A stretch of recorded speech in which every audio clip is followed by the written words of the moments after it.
Assalamualaikum warahmatullahi wabarakatuh. Waalaikumsalam. Selamat siang Bapak Ibu sekalian. Terima kasih kepada Ibu Titi Puspaniati selaku kepala sekolah sudah menyediakan waktu dan tempat untuk saya melakukan pembahasan terkait pelatihan yang kemarin saya lakukan di SMP Karangkoso. Bapak Ibu, saya ucapkan terima kasih juga karena sudah menyediakan waktu, meluangkan waktu untuk sedikit mengetahui apa itu pembelajaran coding dan kecerdasan artifisial. Baik, kita mulai nih Bapak Ibu. Tujuan kali ini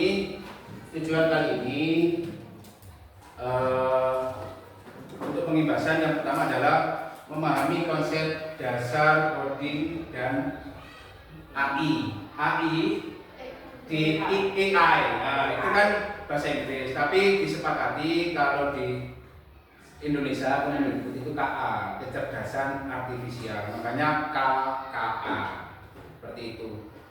Kemudian nanti Bapak Ibu diharapkan mampu memahami konsep dasar coding dan AI di SD KA. Kemudian yang kedua mampu mengintegrasikan KKA dengan profil lulusan 8 dimensi. Dan terakhir mampu menghasilkan rencana tindak lanjut untuk implementasi di kelas masing-masing.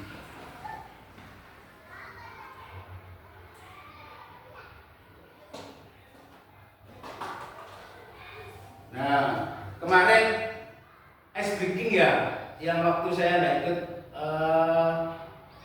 nggak ikut pengibasan PN. Mungkin Bu Karin bisa ice breaking? Nggak mau. Ya sudah, kita skip ice breakingnya karena di sini masih sejuk, masih relax, jadi tidak perlu ice breaking ya. Pertanyaan pertama untuk mengulas apa sih lebih mendalam terkait dengan coding itu. Bapak Ibu mungkin pernah pakai ChatGPT, Google Form, Google Translate atau Duolingo? Sering. Bahkan sebelum ada pelatihan KKA ini mungkin Bapak Ibu sudah sering melakukan dan tidak asing dengan terkait hal KA tersebut. Ini ada untuk mengingatkan kembali manfaat dari AI. Mari kita saksikan sama-sama video singkat AI di kehidupan sehari-hari. Sebagai bahan pengingat kita terkait dengan apa itu KA, mari kita saksikan sama-sama video singkat KA dalam kehidupan sehari-hari. 2050 AI mengambil alih dunia. Robot-robot melawan dan menguasai jalannya. Manusia yang selamat dibunuh habis-habisan. Apakah kita bisa bertahan? Oke, jangan takut dulu. Ini cuma AI yang ada di film-film. Nyatanya, mereka nggak sendiri itu. Tapi, apa iya? Apakah ada rencana kesini dari AI?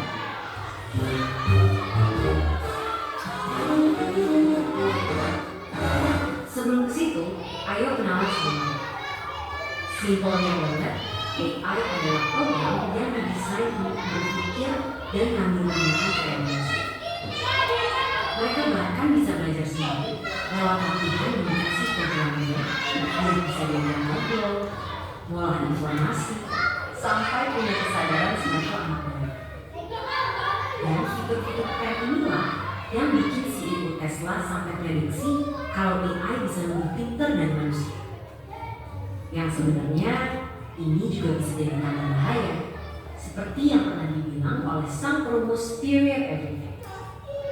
Tapi apakah dunia akan segera hancur karena AI? Ternyata enggak juga. Karena bukan membunuh manusia, tapi mereka bakalan jadi pesaing kita di pekerjaan. Dan kalau kita merasa kerjaan kasar yang terancam dan yang industri kreatif itu aman, coba pikir lagi deh. Karena sekarang udah ada program yang bisa bikin gambar apapun sesuai instruksi dalam hitungan detik. Dia yang bisa bikin lagu tanpa perlu les musik, atau sampai captionnya instan, tapi juga bisa nulis buku dalam 24 jam. Jadi, apakah para desainer, musisi, sampai penulis juga akan segera digusur oleh AI? Ya, AI emang bisa jadi pesaing manusia, tapi bukan berarti kita akan langsung kehilangan pekerjaan gitu aja. Karena ibarat obeng atau ventilator, AI juga alat yang diciptain untuk membantu kita. Biar pekerjaan kita lebih cepat selesai, gak akan banyak tenaga, dan hasilnya lebih bermanfaat. Dan walaupun AI udah berkembang pesat, mereka juga tentunya belum bisa mainin kreativitas kita, apalagi rasa simpati dan empati. Bakat-bakat inilah yang harus dilatih sama generasi muda biar bisa jalan beriringan dengan perkembangan teknologi. Dan topik ini juga lah yang jadi satu bahasan penting yang didiskusikan sama para pemimpin dunia di G20 tahun ini. Salah satunya lewat diskusi pemuda negara-negara G20, yaitu Y20, yang fokus meningkatkan skill dan literasi kerja di bidang digital, sampai pembahasannya orang muda buat mikirin cara beradaptasi dari tantangan derasnya laju perkembangan teknologi. Hasil diskusi yang sudah dilakukan bulan-bulan ini akan diserahkan dalam bentuk rekomendasi yang fokus ke 4 isu prioritas. 2 diantaranya tadi membahas tentang ketenagakerjaan pemuda dan transformasi digital.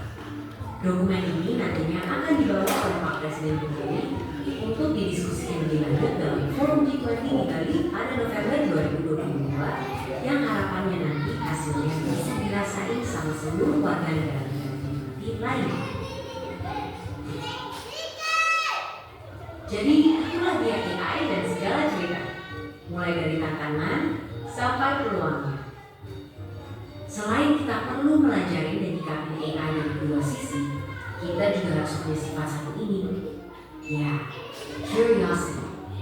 Sebagai generasi muda harus terus penasaran sama perkembangan teknologi, biar bisa beradaptasi dan ikut ambil bagian. Karena kalau kita cuek dan terlalu terlena sama kecanggihannya, akan yang mungkin di masa depan nanti kita semua menjadi pengangguran. Dan seperti biasa, terima kasih.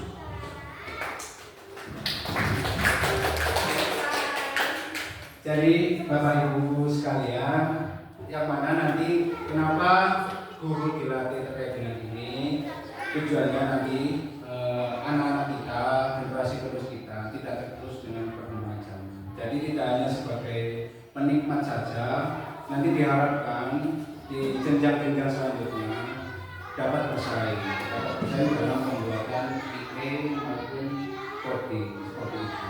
Tujuan dari pendidikan kita disisipkan pembelajaran ini. Baik Bapak Ibu, saya lanjutkan.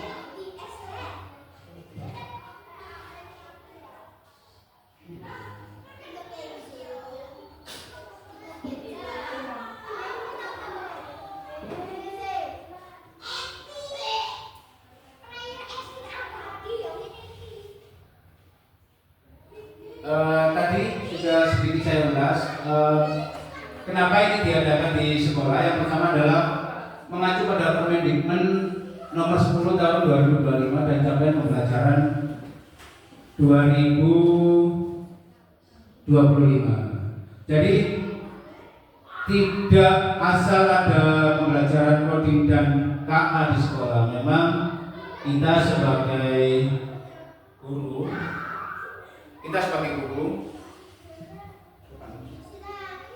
sebagai guru memang harus melaksanakan amanat dari undang-undang itu. Kemudian pembelajaran ini juga diajarkan di SD kelas 5 dan 6 saja nantinya. Jadi kelas 1, 2, 3, dan 4 tidak ada KKA. Hanya di kelas 5 dan 6 yaitu 2 jam pembelajaran dalam 1 minggu.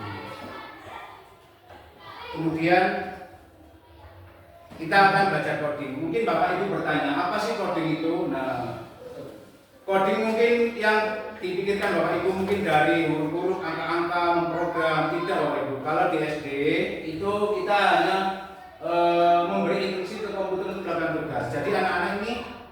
diharapkan nanti mengikuti instruksi apa yang disampaikan guru. Tugas, tidak membuat aturan tersendiri. Sama seperti komputer. Ketika komputer itu tidak diberi perintah, maka dia tidak akan berjalan. Jadi anak-anak nanti diharapkan mampu berpikir secara komputasional namanya.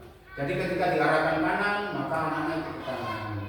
Jadi di generasi selanjutnya itu diharapkan di khususnya SD mampu berpikir itu saja. Belum bisa sampai membuat coding, membuat perintah-perintah dalam komputer. Hanya mampu berpikir saja.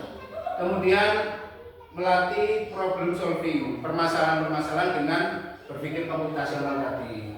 Misalnya ketika disuruh ke sekolah, jadi anak-anak itu mengingat jalannya lewat mana, kanan, kiri. Ketika itu tidak dilakukan, maka tidak akan sampai ke sekolah. Itu di jenjang sekolah dasar.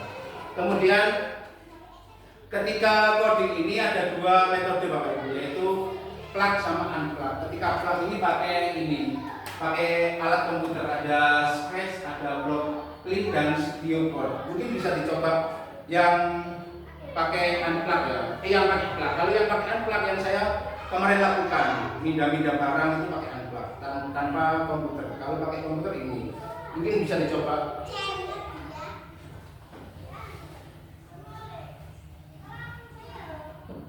Biar sama-sama bisa. Block click.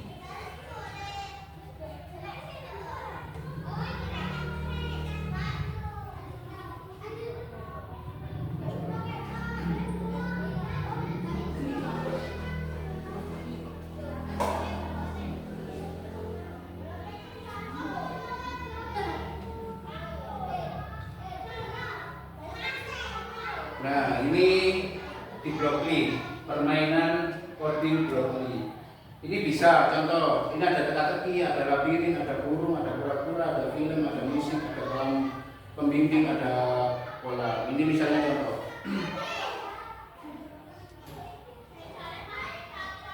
Nah, yang di sini ini namanya kode atau perintah. Perintah untuk menggerakkan ini.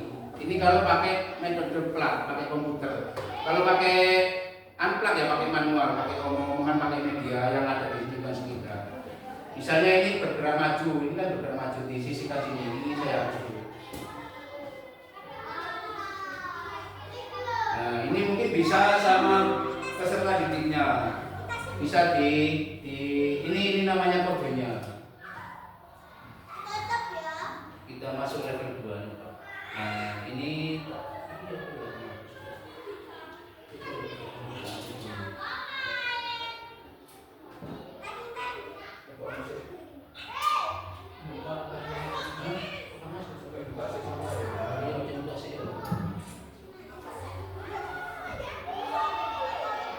Nah, ini kan apa dulu kira-kira? Maju dulu kan? Berarti ini perintahnya bergerak maju ditaruh sini. Kemudian belok kiri. Nah, ini bisa dilakukan dengan siswa ya. Jadi mohon maaf Bapak Ibu, saya anggap sebagai siswa. Terus maju, baru belok kanan, baru maju lagi. Coba. Nah, ini kan bergerak. Nah, ini contohnya. Ini adalah penerapan coding di sekolah dasar seperti itu. Pakai permainan-permainan. Misalnya kita buat salah perintahnya, maka otomatis dia tidak akan mau. Coba kita buat salah.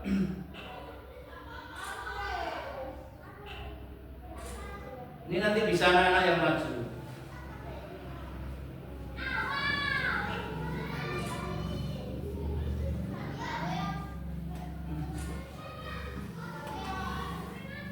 Misalnya bergerak maju, kemudian belok kiri, langsung belok kanan, bergerak maju.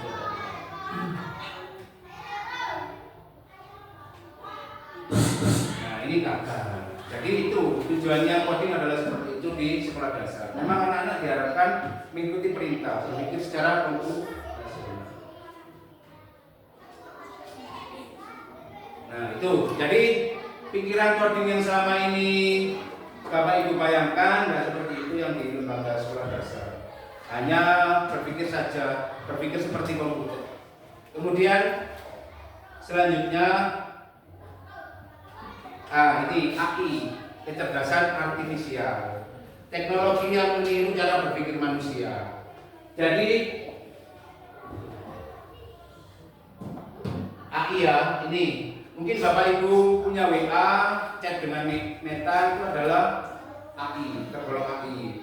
Itu asisten chatbot namanya, chat-chatan sama komputer.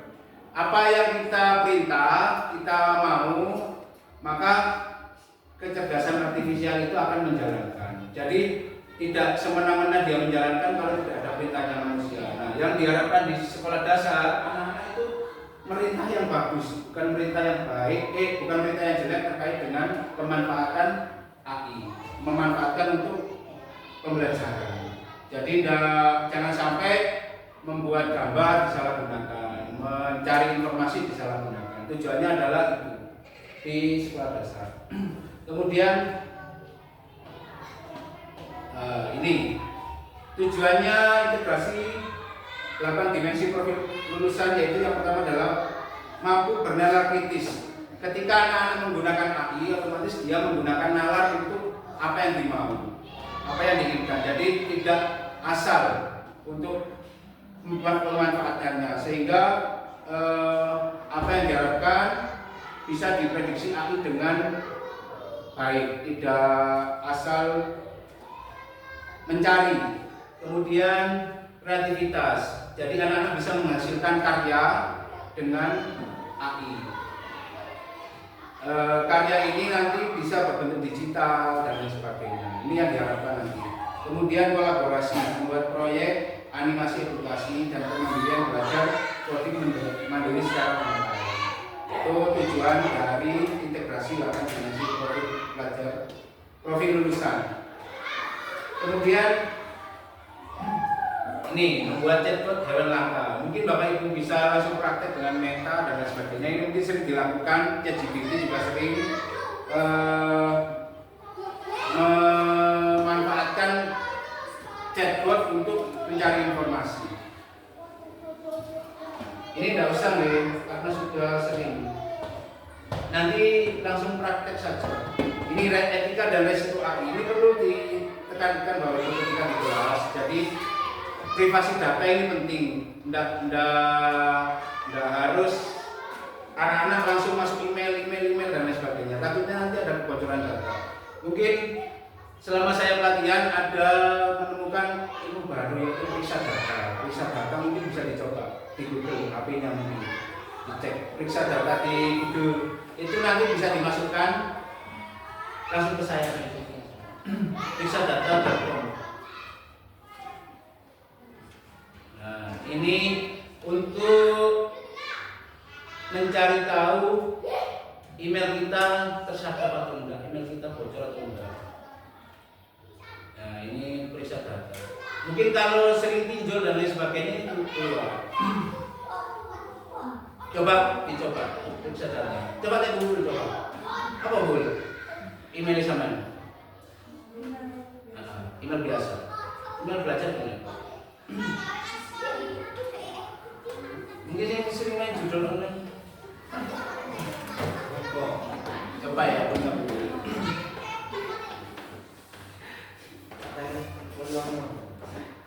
Apa nih?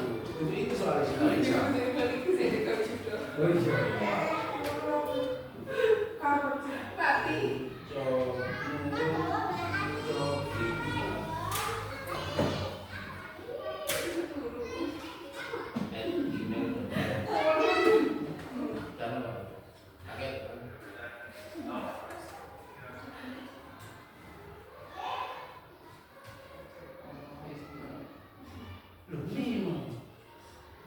Dalam menjadi 2 korban peristiwa kebocoran data ini, jelas Pak.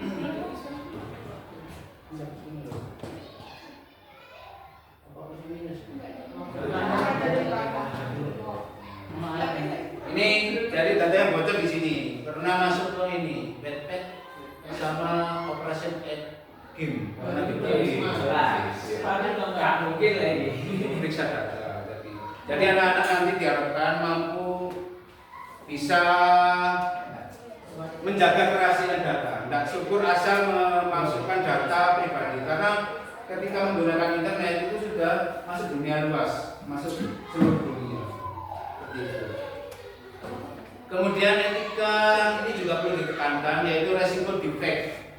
Ketika ada berita-berita hoax itu belum tentu kebenarannya. Kan sekarang banyak video-video dari itu dinyatakan benar, padahal itu sebenarnya bohong. Ini bias algoritma. Bias algoritma itu ketika saya melihat kajian-kajian rohani, maka itu akan kajian-kajian rohani. Ketika ngecek Bapak Ibu putranya ketika lihat apa saja itu algoritmanya akan masuk. Jadi ketika dia ngecek hal-hal yang baik, maka di HP-nya pasti algoritmanya hal-hal yang baik. Tidak mungkin keluar yang jelek. Ini makanya harus bertanggung jawab dalam penggunaan AI, KA. Kemudian yang terakhir, nah ini kita akan belajar langsung saja, belajar membuat modul ajar, kemudian belajar membuat modul ajar ya. Ini ada saya kirim linknya. Naskah akademik harus dimasukkan dulu. Ini naskah akademik, kemudian di modul, kan modulnya ada 5, tapi tidak semua modul dimasukkan. Sudah masuk semua PDF-nya, maka kita buat formnya atau perintahnya, ditambahi. Jadi biasanya kan buatkan FPP juga jalan, ini ditambahi gini, sebagai guru profesional bisa, sebagai expert bisa, sebagai ahli bisa, sebagai guru profesional. Buatkan saya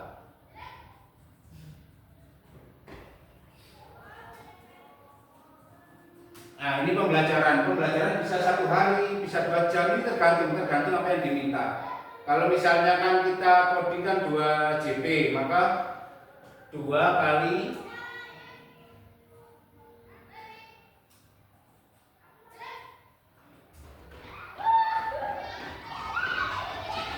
Nah ini materi apa yang kita mau buat? Misalnya di PAS yang seingat saya itu misalnya cahaya. Sekali berbeda saya yang bersama materi cahaya.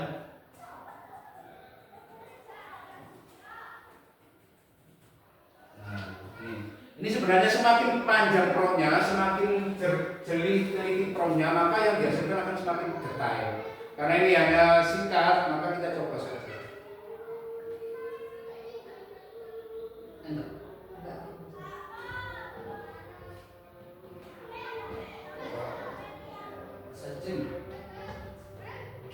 Mungkin Bapak Ibu ketika menggunakan ChatGPT kan digunakan sebagai apa itu karena mempengaruhi perintahnya, mempengaruhi. Nah ini kemudian nah ini akan menghasilkan RPP. Mulai ada langkah-langkah dan sebagainya. Nah di sini ada perintah lagi. Apakah Bapak Ibu ingin membuatkan versi KPRPP lengkap seperti format resmi PNM, tujuan, kegiatan itu dan sebagainya? Tinggal ya aja. Nah, jadi nanti akan dibuatkan dengan versi dirinya. Jadi di kelas 5 dan 6 khususnya nanti tidak usah risau atau gelisah terkait dengan RPP yang akan Bapak Ibu lakukan. Tinggal perintahnya yang bagus sehingga yang dihasilkan outputnya nanti juga akan bagus seperti itu. Ya mungkin itu yang ini untuk magic menggambar, ini bisa membuat media. Magic menggambar itu bisa membuat komik. Tapi kalau magic sama juga, ini ada buatan komik, buatan logo, buatan banner dan sebagainya. Nggak usah kita ngedit, tinggal kita buat promnya saja.